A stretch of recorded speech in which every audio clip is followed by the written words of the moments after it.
Mais le bloc fourche pour le départ, c'est quelque chose qui a été primordial et qui est utilisé par tous les meilleurs pilotes.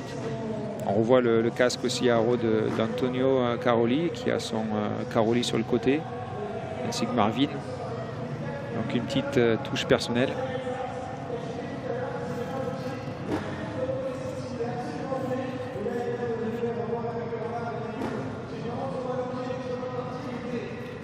Cédric Soubeyras qui se prépare.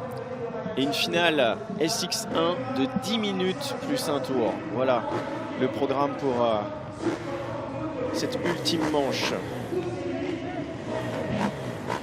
Le dernier King of Paris, c'était Justin Barcia. En 2018, on a eu Jason Anderson. En 2017, c'était Marvin Musquin. Il avait gagné 2 années consécutives, 2016-2017. Marvin Musquin va-t-il reprendre cette couronne de King of Paris? On va suivre ça dans quelques instants. L'ultime course, la finale. En deuxième ligne.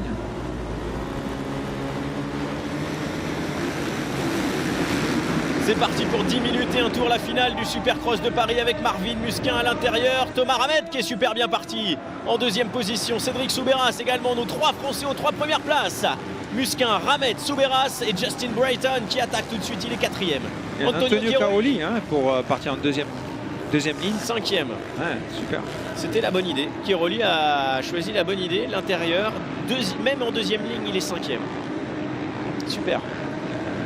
Allez, Kiroli, l'intérieur ici, il tente quelque chose sur Justin Brayton et ça peut passer.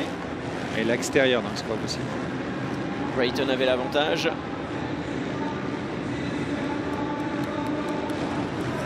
Marvin en tête, ça y est, il commence à prendre un peu de distance.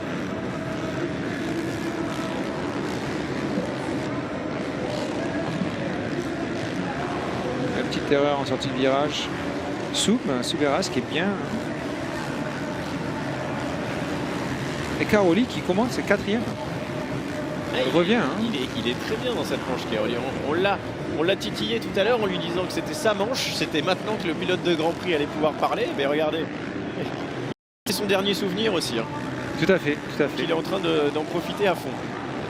Allez, Marvin Musquin, Cédric Soubeyras, Justin Brayton, Antonio Kiroli 4e, Thomas Ramette 5e. Oh là. On a Adrien Escoffier en 6e place. Justin Bogle 7e. Faut pas qu'il s'inflamme non plus, c'est important. Grégory Aranda en 8e position.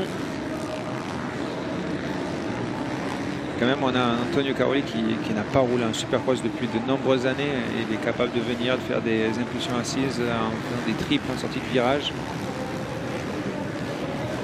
C'est bien. C'est un grand pilote, de toute façon. On a vu la petite trace tout intérieur des ornières dans le virage d'avant. On voit l'expérience. Les virages à 180. Attention maintenant à Cédric Soubeyras qui est inquiété par Justin Brayton. Marvin Musquin toujours tranquille en tête. Soubeyras 2e, Brayton la 3e place. Qu'est-ce qu'on écrit à Kiroli? 46.5, c'est son temps. Voilà, 46.5, c'est pour qu'il ait une idée. Ben souvent, c'est utilisé en manche pour donner le rythme du pilote et pour qu'il voie s'il a fait une erreur, savoir où il est. C'est un repère aussi par rapport à ce qu'il a été capable de faire dans les manches précédentes. Et souvent, le fait de donner son temps chrono donne le rythme également. Et c'est ce que généralement un pilote cherche à avoir pour savoir où il se situe, s'il est bien, même s'il se sent bien. Au moins, la référence du temps lui donne vraiment la confirmation. On lui dit, ah mince, il faut que tu pousses encore plus, ou il y a quelque chose qui ne va pas, il faut que tu arrives à faire mieux. Cédric Soubeyras attaqué par Justin Brayton. Ah, il se fait beaucoup plus menaçant plutôt Brayton sur cette manche. Il a été King of Paris en 2009, Justin Brayton. Un habitué de cette épreuve parisienne, c'est sûr. C'est un des rares pilotes américains qui a beaucoup fait de courses en Europe. Hein. Oui. C'est un des pilotes qui a été, pendant de nombreuses années, il venait se préparer avec les courses européennes, autant le SX de Genève, autant celui de Paris.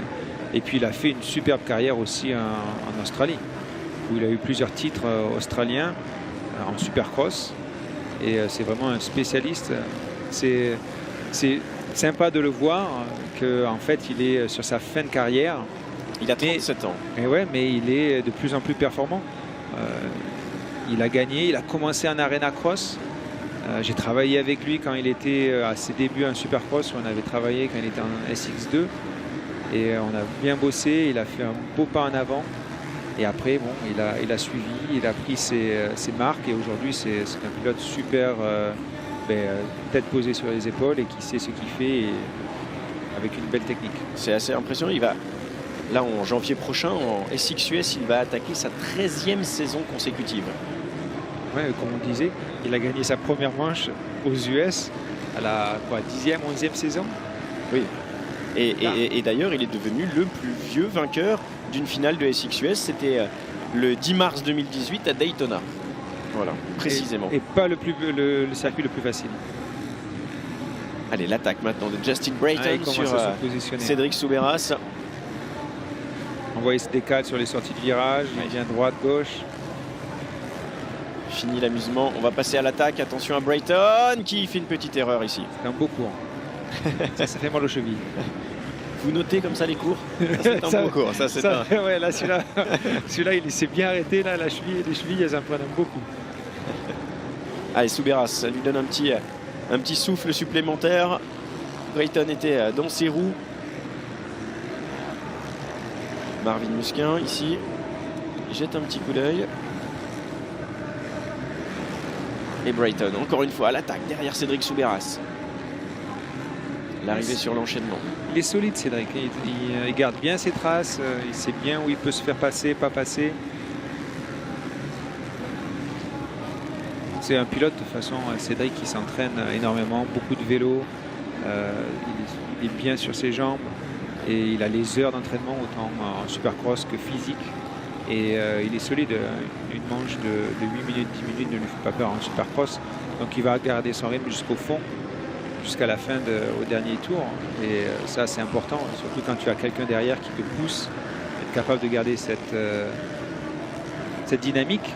Et bien surtout, il a goûté à cette deuxième place déjà en la manche d'avant. Donc là, il peut refaire le même résultat et être nickel au point de vue faire 1 et 2 avec Marvin, un de ses meilleurs amis. Il porte d'ailleurs la plaque du frère de Marvin. Michael, oui, on pense à lui. On lui fait un petit coucou parce que Michael nous suit énormément également. Il suit toutes les courses de son frère, bien sûr.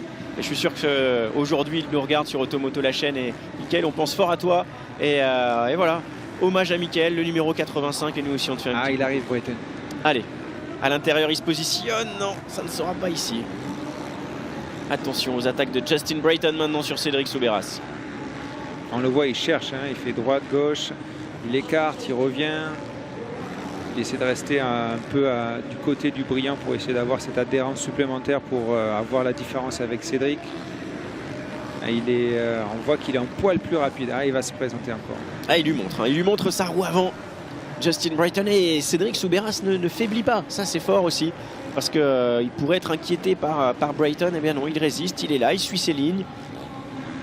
J'ai vu Cédric il n'y a pas longtemps. On était sur un événement Fox tous les deux. À Dorno d'ailleurs, qui était un des premiers événements que Fox faisait en ouvrant au public avec Hit the Track. C'était l'événement qu'ils avaient fait, qu'ils vont reproduire l'année prochaine. Et à l'entraînement à Dorno, ils nous faisaient des manches de 1 heure. Et il faisait une demi-heure ravitaillement et il repartait pour une demi-heure. Adrien Escoffier qui vient de chuter. Et donc on n'est pas étonné du physique qu'il a non plus. On revoit ce qui s'est passé derrière. C'était avec Dylan Wright, le pilote du team Honda SR. C'était musclé. Allez, retour avec cette bagarre aux avant-postes entre Cédric Soubeyras et Justin Brayton. La bagarre pour la 2e place. Il reste 2 minutes dans le temps réglementaire. Est-ce que Cédric Soubeyras va pouvoir résister dans ces 2 dernières minutes jusqu'au bout, jusqu'à la fin de cette finale du Supercross de Paris? Est-ce que les 2 potes, Marvin Musquin à gauche, Cédric Soubeyras à droite, vont monter sur le podium ensemble? Mais de toute façon, ils pourraient monter sur le podium ensemble, même si Brayton doublait Soubeyras. On cumule les 3 manches. Mais c'est en retient proche. Ça devrait être très serré. Allez, attention, Brayton qui insiste. C'est sur l'intérieur encore. Ça resserre, là, voilà, il resserre Cédric, c'est bien. Il conserve toujours cette 2e place et Brayton qui se fait de plus en plus pressant. 1 minute 30 encore à subir ces attaques. Et Brayton qui regarde, attention, se positionne. Ah, il se loupe encore une fois. Ouais, Il se manque ici. C'était la deuxième cheville. Voilà, c'est bon, alors on est tranquille. Allez, Cédric, attention à Brayton. Ah, qu'est-ce qu'il est incisif en restant propre, en restant Non, il est super propre. vraiment. Il est légèrement plus rapide et en fait c'est ce qui lui permet de recoller à chaque fois. Mais on voit un Soupe qui est calme, qui garde bien sa composure. Ouais, et puis il a su serrer au bon moment, il a su éviter d'ouvrir les portes. Les 30 dernières secondes, allez allez Cédric Soubeyras. C'est 2 tours, hein, 2 tours.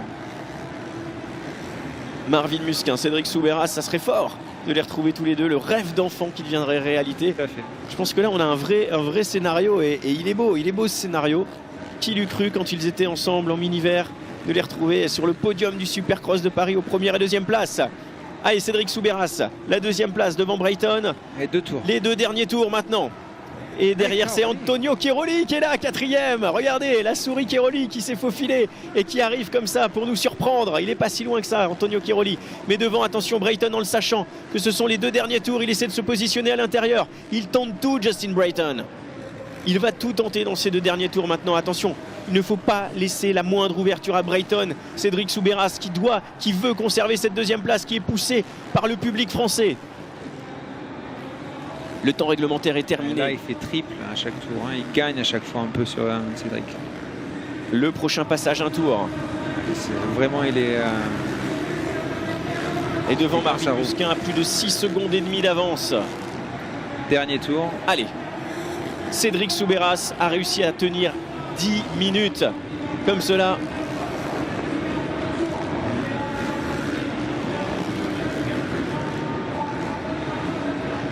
C'est proche. Ah, il arrive. Allez, le dernier tour, il faut résister, Cédric Soubeyras. Il est sur l'intérieur, c'est mieux. Oh non, Brayton qui le bloque passe. Cédric Soubeyras qui repart dans la zone de sable. Ce n'est pas fini, écoutez le public français, tout le monde est derrière lui. Soubeyras à l'intérieur, ça repasse. Elle est exceptionnelle. Ce dernier tour est incroyable. Marvin Musquin est loin devant, mais Soubeyras résiste. Soubeyras va aller chercher cette 2e place. Non, le bloc passe, c'est passé pour Soubeyras. C'est bon, il est exceptionnel, incroyable. La victoire pour Marvin Musquin. Et Chiaroli pour la fin de carrière qui va chercher la 3e position en finale. Exceptionnelle finale du Supercross de Paris. Cédric Soubeyras, Marvin Musquin qui fête ce superbe Supercross 1 et 2, les 2 Français aux 2 premières places, et Antonio Chiaroli qui termine sa carrière en 3e position. Magnifique. Incroyable, exceptionnel. Vous venez de vivre un dernier tour d'anthologie. Ah là, il y a eu des choses qui sont passées dans tous les sens, c'était impressionnant.